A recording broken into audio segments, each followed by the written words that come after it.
Bonjour. Alors, comme nous l'avons prévu lors de l'introduction générale, nous avons prévu dans le cadre de ce cours de contrôle-gestion un premier chapitre qui porte sur le calcul et l'analyse des coûts préétablis. Pourquoi ce chapitre? Eh bien, tout simplement parce que toute l'analyse budgétaire qui viendra par la suite se base sur les coûts préétablis. Tout budget est établi à partir des informations comptables obtenues à partir d'un calcul prévisionnel. Alors, l'objectif ici, c'est d'établir ce qu'on appelle la fiche de coût standard pour chaque produit, et c'est à partir de cette fiche de coût standard que le budget de production, bien le budget des charges liées à la production sera établi, et puis par la suite, ces données prévisionnelles constituées dans le budget feront l'objet, d'accord, de comparaison avec les données réelles pour détecter ce que nous appellerons par la suite les écarts. Et donc ce chapitre sera structuré en deux grandes sections. La première section porte sur le calcul des coûts préétablis, à la fois pour les charges directes et les charges indirectes, et la deuxième section porte sur le calcul et l'analyse des écarts. Nous reviendrons sur tous les détails qui nous permettent donc de mener cette analyse des écarts en détail, à la fois au niveau des charges directes et des charges indirectes. Alors, pourquoi? Peut-être là une question qui se pose chez pas mal d'étudiants. Pourquoi les coûts préétablis? Est-ce que les coûts que présente, bien que fournit la comptabilité de gestion, à savoir les coûts constatés, est-ce que ne sont pas suffisants? Alors, la comptabilité de gestion fournit un certain nombre de méthodes de calcul des coûts.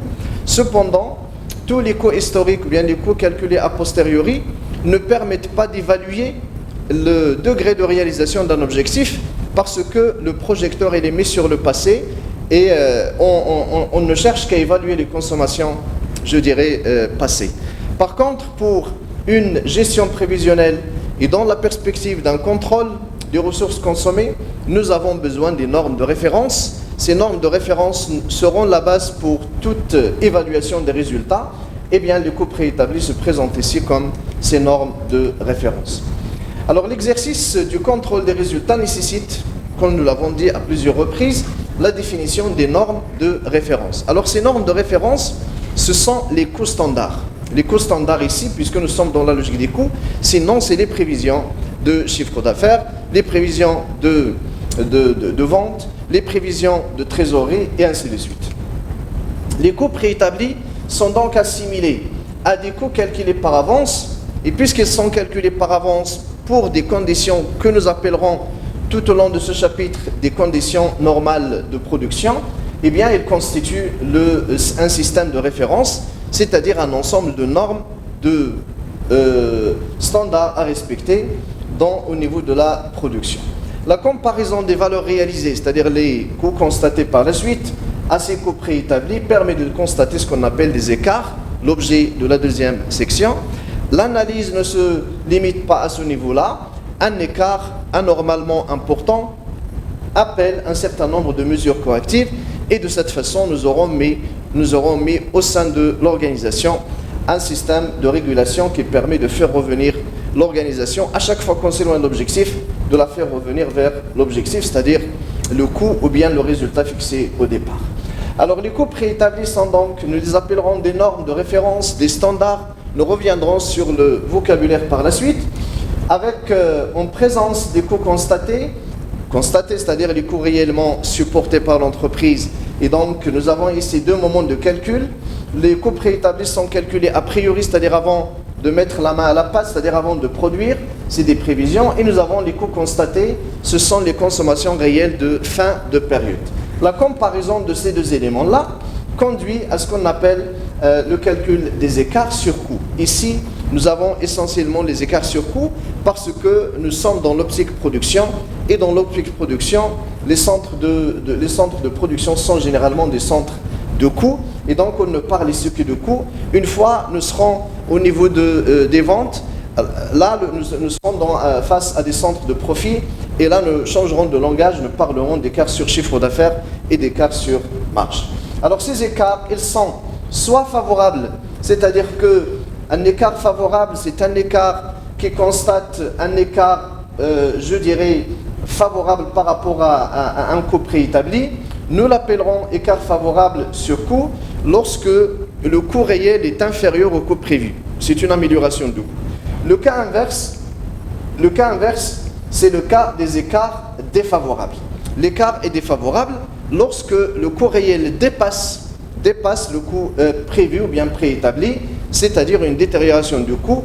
Alors là, j'ai précisé ici écart anormalement favorable parce que parfois la volonté de rectifier, de réduire, d'améliorer, de corriger une situation coûte en termes de ressources et d'efforts. C'est la raison pour laquelle l'entreprise a intérêt à mettre ce qu'on appelle un seuil de tolérance des écarts. Lorsque l'écart ne dépasse pas un certain seuil, eh bien, cela n'invite pas des mesures correctives.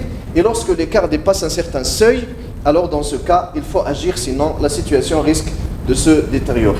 Donc, lorsque l'écart est favorable, eh bien, généralement, c'est une bonne performance. Il s'agit pour l'entreprise de capitaliser les facteurs de succès ou bien de capitaliser toutes les pratiques qui lui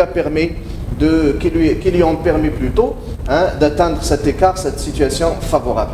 Mais lorsque l'écart est anormalement défavorable, alors là, il faut mettre en place des mesures correctives, c'est-à-dire essayer de rectifier. Et là, avec les mesures correctives, et c'est l'intérêt de l'analyse des écarts, on remonte vers les origines, là où il y a dépassement de coûts. Lorsque, par exemple, le coût réel dépasse le coût préétabli, c'est une mauvaise performance. Alors là, on va remonter vers les origines de la production, c'est-à-dire au niveau des achats, au niveau des ateliers, au niveau de tous les services qui interviennent au niveau de la production pour voir là où le dépassement a eu lieu et donc de rectifier. C'est l'objet donc de l'analyse des écarts. Alors nous avons retenir ici comme classification des charges, la classification qui consiste à distinguer entre les charges directes et les charges indirectes. Derrière cette classification, il y a un principe. Eh bien, le principe ici retenu, c'est la traçabilité des charges. La traçabilité des charges. Par contre, lorsqu'on parle de coûts variables et de coûts fixes, peut-être nous croiserons cette classification au niveau du budget des centres d'analyse. Lorsque nous parlerons des charges indirectes, alors la classification coûts variables, coûts fixes se base sur le comportement des charges. Il se base sur le comportement des charges. Certaines charges sont variables en fonction du volume de production, c'est-à-dire ils varient en fonction du volume de production, et certaines charges sont insensibles à la variation du volume de production. On les appelle des charges fixes. Alors la classification que nous allons retenir au niveau de ce chapitre, c'est la classification des charges en charges directes et charges indirectes. Alors les charges directes, ce sont les charges qui sont liées à un produit sans aucune confusion. C'est le cas des matières premières, de la main-d'œuvre, puisqu'on a toujours supposé qu'il est possible de dire qu'un produit a consommé telle quantité de matière, tel nombre d'heures de main-d'œuvre, et ainsi de suite. Les charges indirectes, ce sont les charges communes à plusieurs produits, et puisqu'elles sont communes à plusieurs produits, et donc elles subissent un traitement spécial, c'est au niveau des centres d'analyse. Donc nous retiendrons par la suite que toutes les charges indirectes sont généralement traitées dans les centres d'analyse, et un centre d'analyse a une activité, ce qu'on appelle conventionnellement le nombre d'unités d'œuvre, et les charges indirectes seront imputées ou bien seront saupoudrées aux différents produits à travers la clé de répartition qui est l'unité d'œuvre. Chacun des produits supportera une quote-part des charges indirectes en fonction de la consommation de l'activité réalisée dans le centre. Alors la première section, comme nous l'avons précisé au niveau de l'introduction, portera sur la définition et le mode de calcul des coûts préétablis. Alors, qu'est-ce qu'un coût préétabli et quels sont les intérêts des coûts préétablis? Alors, un coût préétabli, tout simplement, c'est un coût établi à l'avance. C'est un coût établi à l'avance. Et donc, les coûts préétablis sont des coûts évalués a priori, c'est-à-dire à l'avance, soit pour faciliter certains traitements analytiques, soit pour permettre le contrôle de gestion par l'analyse des écarts. C'est-à-dire quoi?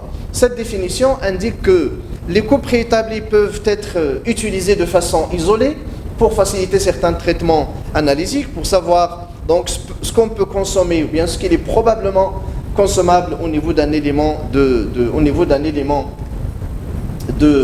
ressources, un élément de coût, ou bien tout simplement pour évaluer la consommation future d'une ressource en dehors de toute logique de contrôle.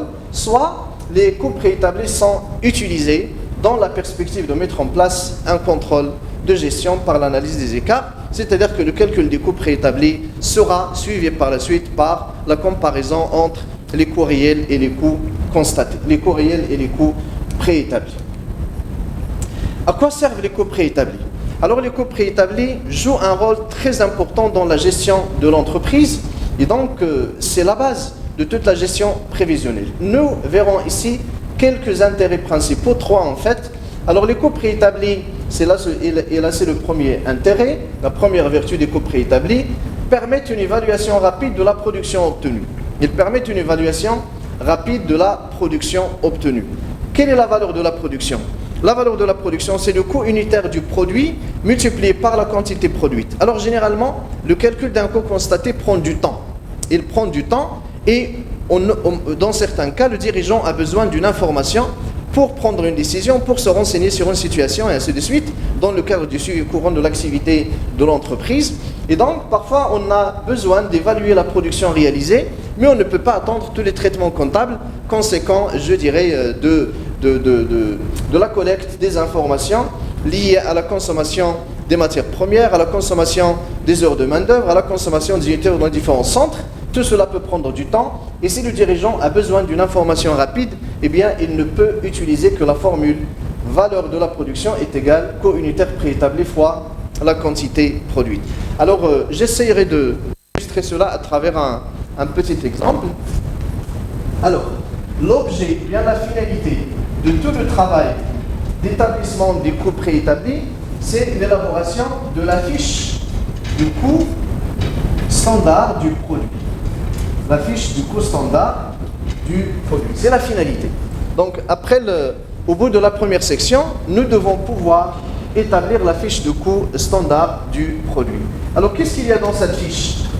Une fiche, c'est un tableau qui renseigne sur des éléments consommés au niveau de chaque unité produite.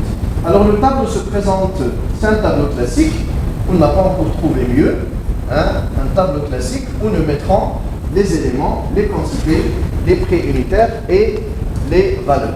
Alors, nous avons ici les éléments de coût. Permettez-moi d'abuser du langage des coûts en mettant C avec un chapeau. Donc, élément de coût. Là, c'est la quantité consommée de cet élément, le prix unitaire et le montant. Le montant, c'est-à-dire le produit quantité fois prix unitaire. Alors, nous avons retenu la classification charge directe, charge indirecte. Donc, nous allons commencer par les charges directes. Alors, charge directe. Charge directe. Dans les charges directes, nous avons conventionnellement les matières premières. Les matières premières M1, matières premières M2, et ainsi de suite. Nous avons également, selon les cas, des composants. Et nous avons des heures de main-d'œuvre directes. Ça, c'est ce qui constitue les charges directes. Au niveau des charges indirectes, eh bien, les charges indirectes, ce sont les charges des différents centres d'analyse. Alors, nous aurons les charges indirectes par centre. Centre 1, centre 2, et ainsi de suite. Centre 1, centre 2, et ainsi de suite. Nous avons fait l'inventaire de toutes les charges que peut consommer un produit en passant par les différents stades du processus de réalisation. Alors, pour la matière première, c'est quoi la quantité ici que nous allons mettre? Eh bien, la quantité ici, c'est une quantité standard. C'est quoi standard? C'est-à-dire la quantité normalement consommée si tout va bien. Nous reviendrons sur les origines de ces éléments-là par la suite. Alors, supposons pour un produit P, par exemple, que si tout va bien, la quantité de matière à utiliser, c'est 1 kg. 1 kg, eh bien, c'est les normes qui sont connues au niveau du secteur industriel, au niveau à l'échelle nationale, à l'échelle internationale. Il y a des normes qu'il faut respecter pour que le produit soit vraiment de qualité. Alors, ce kilogramme de matière première coûte, par exemple, 10 dirhams. Il coûte 10 dirhams. C'est le prix que nous avons l'habitude de payer chez le fournisseur, ou bien c'est le prix prévisionnel compte tenu, je dirais, d'une évolution des prix sur le marché. Pour le composant C, on utilise 2 unités, 2 composants. chaque composant coûte 5 dirhams par exemple, c'est un prix normal. Pour la main-d'œuvre directe, la production du produit P nécessite 1 heure de main-d'œuvre directe sur la base des salaires distribués, des charges sociales que supporte l'entreprise. Eh bien, 1 heure de travail de main-d'œuvre directe coûte 50 dirhams. Il coûte 50 dirhams. Ça, c'est des normes. Nous passons maintenant aux charges indirectes.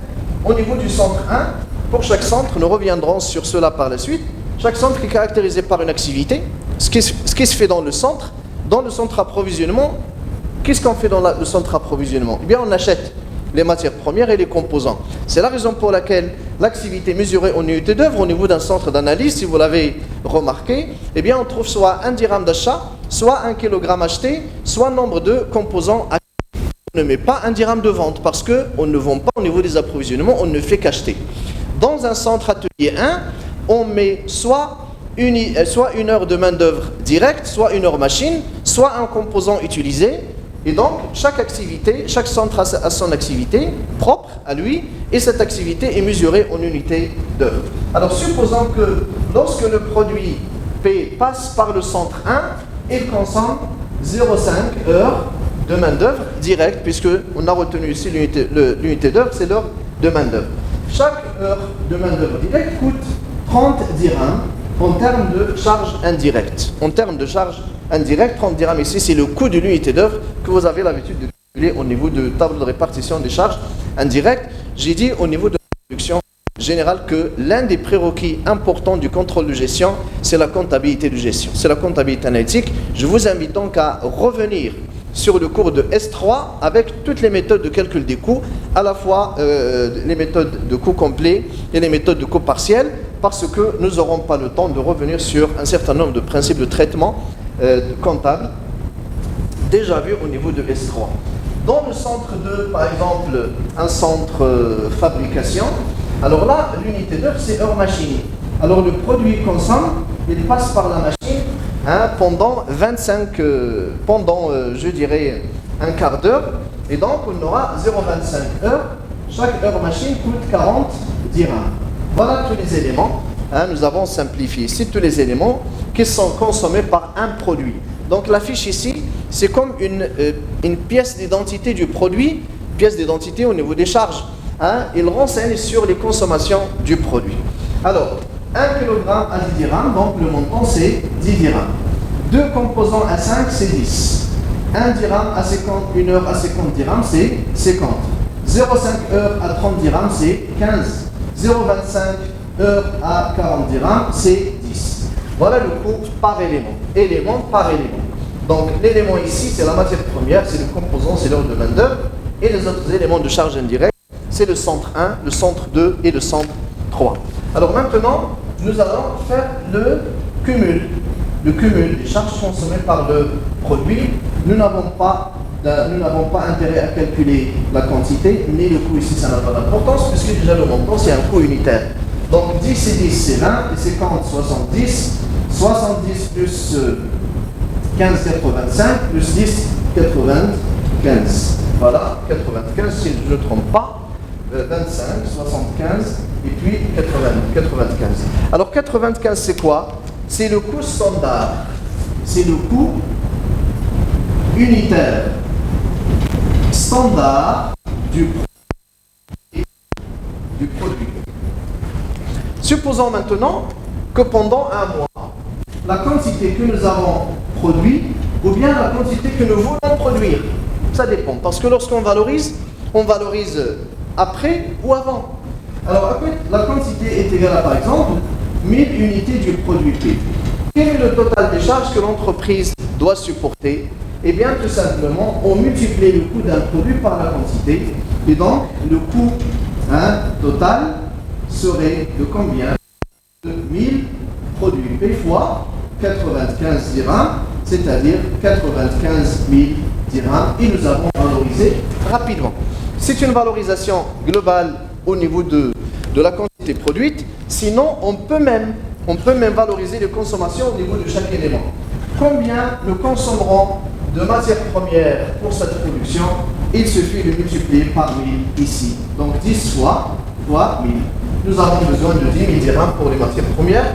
Nous avons besoin de 10 000 dirhams pour également pour le composant C. Nous avons besoin de 53 000 pour la main-d'œuvre. Nous avons besoin de 15 fois 1000 au niveau du centre 1 et nous avons besoin de 10 fois 1000 au niveau du centre 2. Et de cette façon, nous aurons valorisé rapidement la production réalisée. Et donc, vous voyez l'importance déjà, parce que ça nous donne une visibilité et les coûts préétablis nous permettent d'avoir l'information encore fraîche, parce que le fait d'attendre le calcul des coûts constatés prend du temps, parce qu'il y a toute une lenteur comptable et administrative parfois, parce que les éléments de coût ne s'obtiennent pas auprès des responsables de ces éléments de coût. Et donc, le dirigeant a besoin d'une information rapide qui lui permet d'avoir une idée sur ce qui se passe au niveau des ateliers. Et bien, les coûts préétablis répondent à cet objectif. Deuxième intérêt des coûts préétablis, c'est d'évaluer certains projets spécifiques. Certains projets spécifiques, eh bien ici nous avons la production du produit P, c'est l'activité normale de l'entreprise, mais parfois un client vient passer une commande avec certaines caractéristiques spécifiques au niveau du produit. Je ne veux pas la taille standard, je veux une telle taille. Je ne veux pas la couleur standard que l'entreprise a l'habitude d'utiliser, mais je veux une autre couleur spécifique. Et donc là, pour ces projets spécifiques, on passe par les coûts préétablis pour évaluer. Et donc le client vous demande ce qu'on appelle un devis. On vous demande un devis et ce devis ne peut être établi que si vous avez les éléments de coût préétablis, parce que ça serait peut-être du non-sens de demander à un client de patienter à ce que la commande soit réalisée et puis par la suite on procédera à l'évaluation en faisant le cumul des ressources réellement constatées. Là peut-être le client n'est pas à ce niveau-là et il veut se renseigner sur ce qu'il attend en termes de coûts pour sa commande. Et donc les coûts préétablis permettent cette évaluation des projets spécifiques. Autre vertu, la plus importante peut-être des coûts préétablis, c'est qu'ils servent à contrôler les conditions internes d'exploitation. Pourquoi ? Parce que si nous n'avons pas ces normes à respecter, on ne peut pas savoir est-ce qu'on est dans le bon sens, est-ce qu'on est dans le mauvais sens, comment sont les conditions d'exploitation. Eh bien, nous avons besoin de ces normes de référence qui permettent des comparaisons par la suite entre ce qui devrait se produire dans une fabrication ou dans un centre. Bien, c'est les normes à respecter et ce qui s'est réellement produit. Donc nous avons besoin d'un repère, nous avons besoin d'une référence, bien d'un référentiel pour évaluer les conditions d'exploitation. Et bien les coûts préétablis permettent cette évaluation. Alors la comparaison de ce qui devrait se passer dans une usine ou dans une fabrication et ce qui s'est réellement produit permet donc d'obtenir ce qu'on appelle des écarts. Et l'analyse de ces écarts permet par la suite de connaître les causes des variations de charge. Pourquoi le coût de la matière première a-t-il augmenté par rapport à la norme? Inversement, pourquoi le coût de la matière est-il inférieur à la norme? Et ainsi de suite.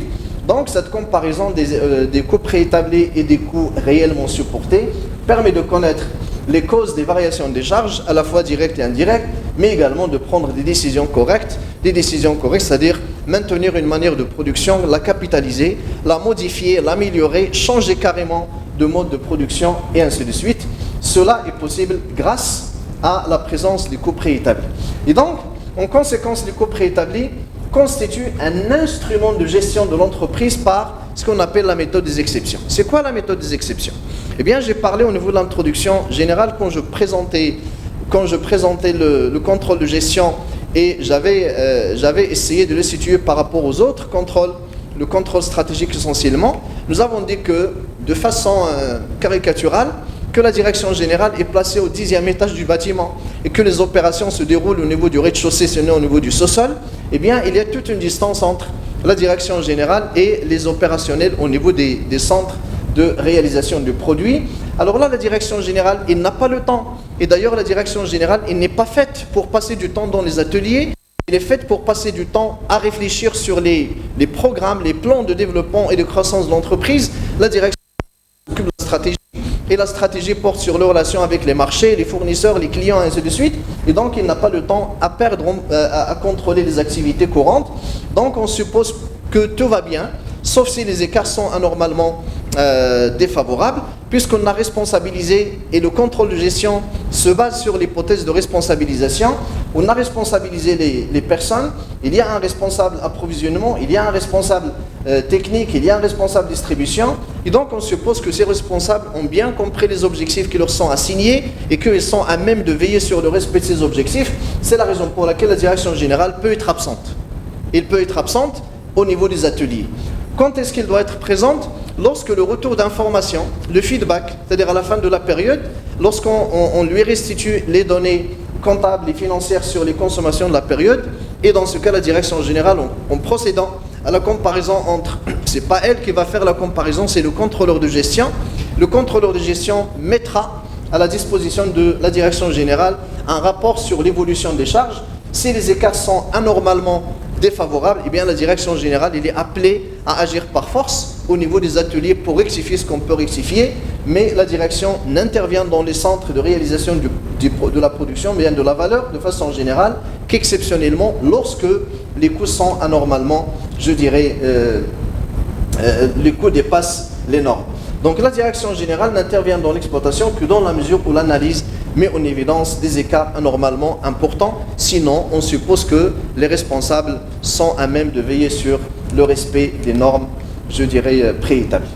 Alors, les coûts préétablis, donc, j'espère que vous l'avez bien constaté, ils jouent un rôle très important dans la gestion de l'entreprise. Et l'absence des coûts préétablis, c'est l'absence, je dirais, de repères à suivre. Donc, on dit qu'un dirigeant qui n'a pas d'objectif, et là, les coûts préétablis, c'est des objectifs de coûts, c'est quelqu'un qui tâtonne. Un dirigeant qui n'a pas d'objectif, c'est un dirigeant qui tâtonne. Et lorsqu'on tâtonne, parfois on est sur la bonne voie, mais souvent on n'est pas sur la bonne voie. Et donc nous avons besoin dans la gestion des repères qui vont nous guider, orienter nos actions, orienter notre manière de faire. Eh bien, les coûts préétablis jouent ce rôle. Alors les coûts préétablis au niveau maintenant du langage, parfois dans certains manuels vous trouvez les coûts standards, parfois on les appelle les coûts préétablis, parfois on les appelle les coûts prévisionnels, bien les coûts budgétés. Et donc il y a toute une richesse, je dirais, du vocabulaire utilisé pour qualifier les coûts préétablis. Alors là, derrière chaque appellation, il y a une logique. Il y a une logique. Les coûts préétablis peuvent être obtenus de différentes manières. Selon les cas, ils peuvent prendre plusieurs appellations. Voici rapidement les trois appellations que l'on croise souvent au niveau des manuels du contrôle de gestion. Alors on parle de coûts préétablis en faisant allusion, je dirais, ou bien en se référant à des coûts standards. Parfois les coûts préétablis sont appelés des coûts budgétés. Parfois ils sont appelés des coûts prévisionnels, des coûts moyens prévisionnels. Alors quand est-ce qu'un coût préétabli est un coût standard? Un coût préétabli est un coût standard lorsqu'il est calculé à partir d'une analyse à la fois technique et économique. C'est-à-dire l'analyse du processus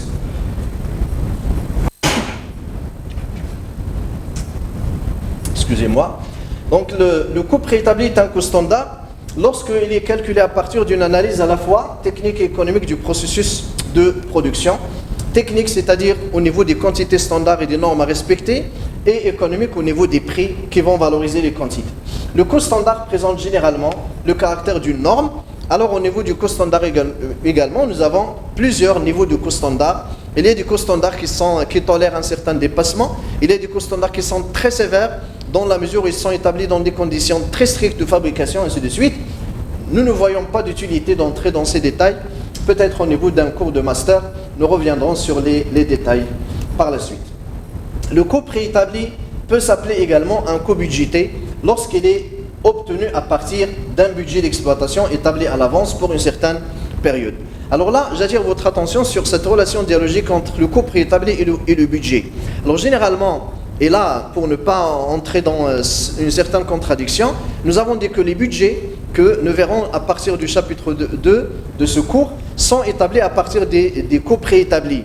À partir des coûts préétablis, c'est des coûts prévisionnels.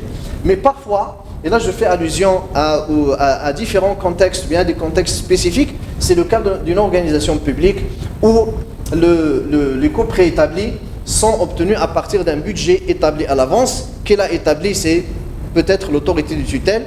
En tout cas, le coût préétabli, il est déjà fixé dans le cadre d'un budget. Sinon, on admet généralement qu'un budget il est obtenu à partir des coûts préétablis.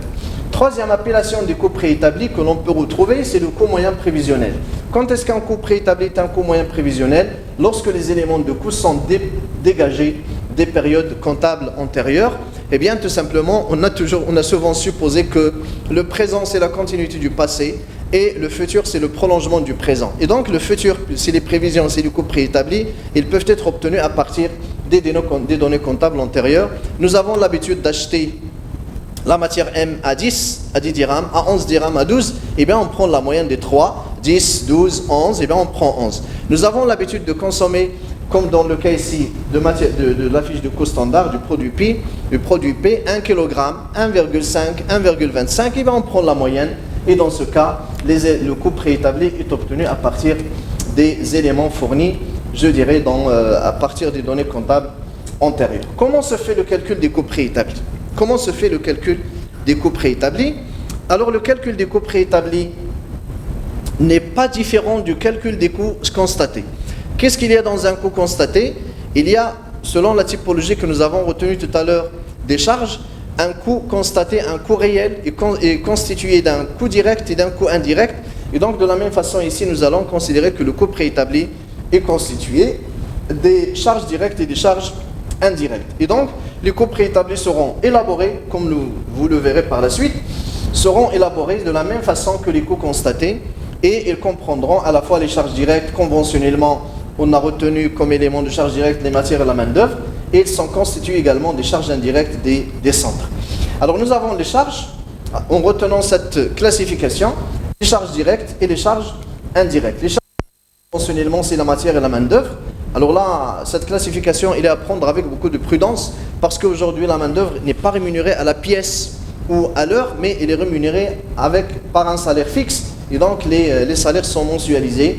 Donc là, cela suppose la question. Donc, cela nécessite de poser la question, est-ce que vraiment aujourd'hui la main-d'œuvre constitue une charge directe? Mais on a toujours considéré que c'est des charges directes conventionnellement, pour ne pas entrer dans un certain nombre de questions qui peut-être ne trouvent pas d'importance à se poser à ce niveau-là.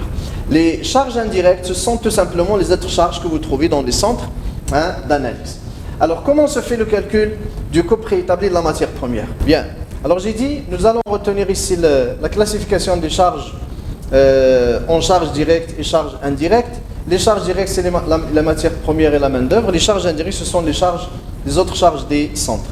Alors, au niveau de la matière première, le coût préétabli de la matière, pour chaque matière, M1, M2, c'est le coût unitaire préétabli fois les quantités préétablies. Le coût unitaire préétabli, c'est le prix que nous comptons payer pour chaque unité de matière consommée. Et la quantité préétablie, c'est la quantité standard qu'il est normalement à consommer au niveau de la production. La main-d'œuvre, donc là, au niveau de la main-d'œuvre, on parle de taux horaire. On parle de taux horaire pour la main-d'œuvre, ou bien du coût préétabli de la main-d'œuvre. Eh bien, c'est le taux horaire préétabli, c'est-à-dire à combien on doit payer la main-d'œuvre à l'heure, multiplié par le nombre d'heures que consomme le produit. Au niveau des autres charges, c'est-à-dire les charges des centres, eh bien, on parle ici d'unité d'œuvre. La quantité ici, c'est l'unité d'œuvre, et le coût, c'est le coût de l'unité d'œuvre. Et donc, le coût au niveau d'un centre, le coût préétabli au niveau d'un centre, c'est le coût de l'unité d'œuvre préétablie multiplié par le nombre d'unités d'œuvre préétablies. Ou bien, si dans le centre l'unité d'œuvre est monétaire, on parlera dans ce cas d'une assiette de frais, et dans ce cas, le coût préétabli serait le taux de frais préétabli, c'est-à-dire le coût de l'unité d'œuvre, multiplié par le montant de l'assiette de frais. Quelle est la différence entre l'unité d'œuvre et l'assiette de frais? Eh bien, lorsque l'unité d'œuvre est monétaire, on parle d'assiette de frais. Dans le centre approvisionnement, l'unité d'œuvre peut être 1 kg acheté ou bien 1 dirham d'achat. Lorsque l'unité d'œuvre est 1 kg, donc l'unité d'œuvre est physique, on parle d'unité d'œuvre normale. Et dans le cas où l'unité d'œuvre est monétaire, 1 dirham d'achat, eh bien, on parle ici d'une unité d'œuvre monétaire, c'est l'assiette de frais. C'est problème de langage, tout simplement. Alors, nous verrons successivement comment s'établissent les coûts préétablis à la fois pour les charges directes et pour les charges indirectes. Alors, pour les charges directes, c'est-à-dire les matières et la main-d'œuvre, les coûts préétablis incorporés dans les produits sont généralement des coûts standards établis à partir d'une étude détaillée. J'ai parlé tout à l'heure d'études économiques et techniques du processus de production, et donc nous avons besoin d'étudier de façon détaillée le processus de production pour obtenir les éléments liés à la production d'une unité du produit. Ces coûts préétablis ou bien ces coûts standards se déterminent en deux temps. Premièrement, c'est l'établissement des standards techniques, tout ce qui est quantité à consommer, et les standards économiques, c'est-à-dire les coûts unitaires. Les coûts unitaires, bien les standards économiques à appliquer aux quantités standards. Eh bien, comment on obtient cette information? Ça dépend, chaque cas est un cas. Généralement, les données techniques, les standards techniques sont fournis par le bureau d'études et méthodes, puisqu'ils possèdent tous les schémas de production et donc toutes les quantités à consommer pour chaque unité de fabrication. Par contre, les éléments liés aux coûts unitaires, c'est-à-dire aux standards économiques, on les obtient soit au niveau du service des achats, si on est en train de valoriser le coût préétabli de la matière première, ou bien au niveau de la comptabilité, puisque on suppose qu'au niveau du service comptable, il y a tout un fichier, tout un catalogue des prix à appliquer pour chaque élément de coût. Alors la première étape, donc, c'est l'établissement des standards techniques. Alors là, rapidement, les matières premières et les composants, les standards techniques sont obtenus soit à partir de ce qu'on appelle les formules de composition. En fait, les standards varient d'un système de production, d'une activité à l'autre. Dans certaines entreprises, les standards, c'est les formules de composition. Je fais allusion aux industries chimiques. Les industries chimiques, parachimiques, etc., les industries pharmaceutiques et ainsi de suite. Nous avons des formules de composition.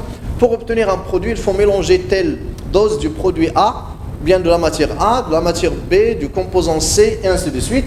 Et donc, c'est des formules de composition.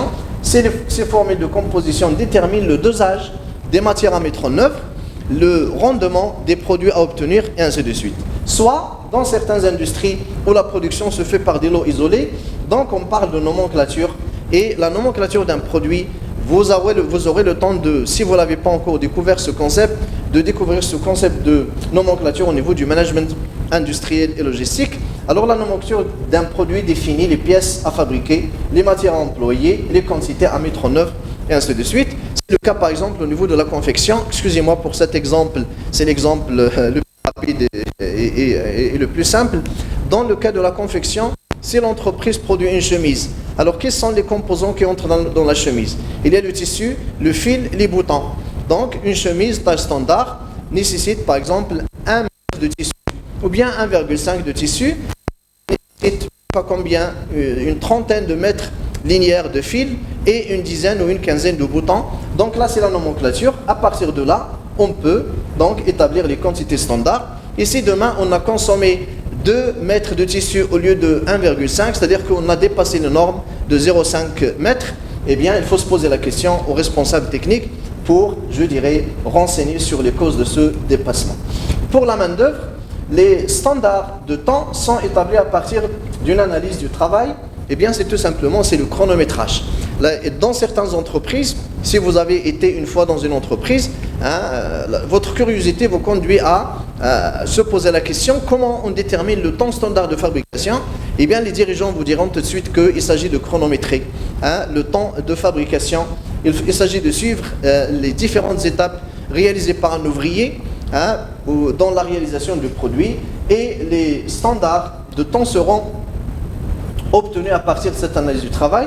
Et cette analyse du travail comporte les phases suivantes: une étude de la suite des opérations, les différentes opérations qui conduisent à la réalisation du produit à partir de, je dirais, du chargement de la matière sur un chariot au niveau du magasin pour l'amener la matière première à l'atelier, et ainsi de suite.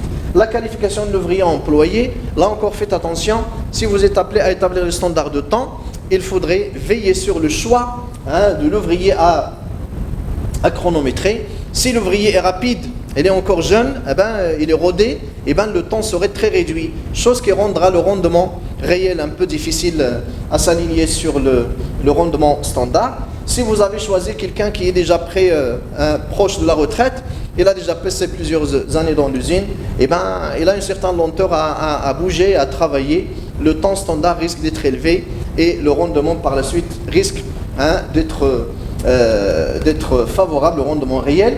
Mais ce n'est pas parce que nous avons des bonnes conditions, mais parce que vous avez toléré au niveau du standard un certain nombre de dépassements. L'étude également, la phase suivante, c'est l'étude des mouvements nécessaires à chaque opération.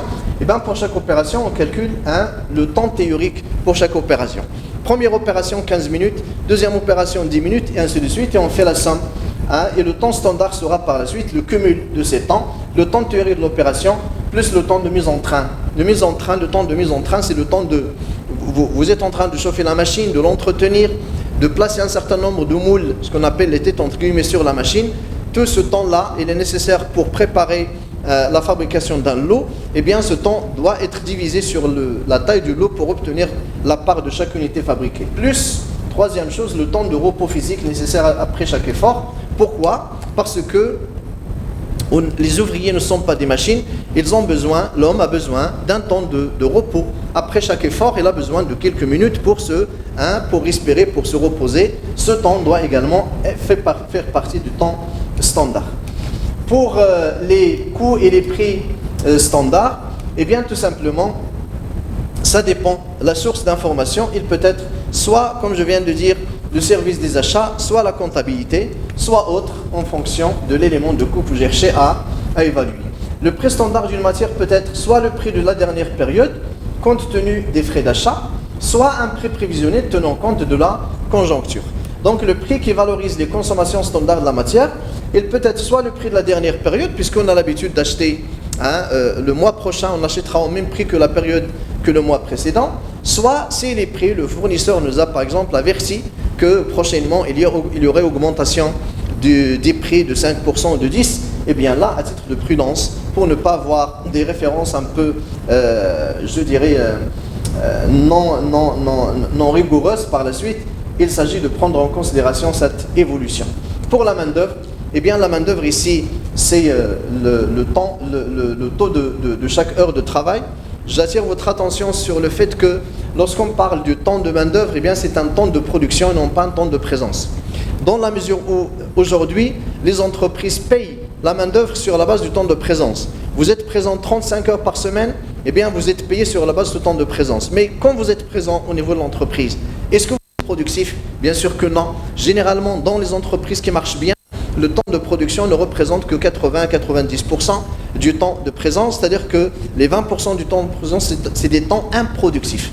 Des temps improductifs, on est présent, donc on est censé être au travail, mais on est en train de discuter avec un père, puis ailleurs, c'est un collègue au travail, on est en train de prendre un café à la buvette, on est en train de circuler dans les couloirs, on est en train de...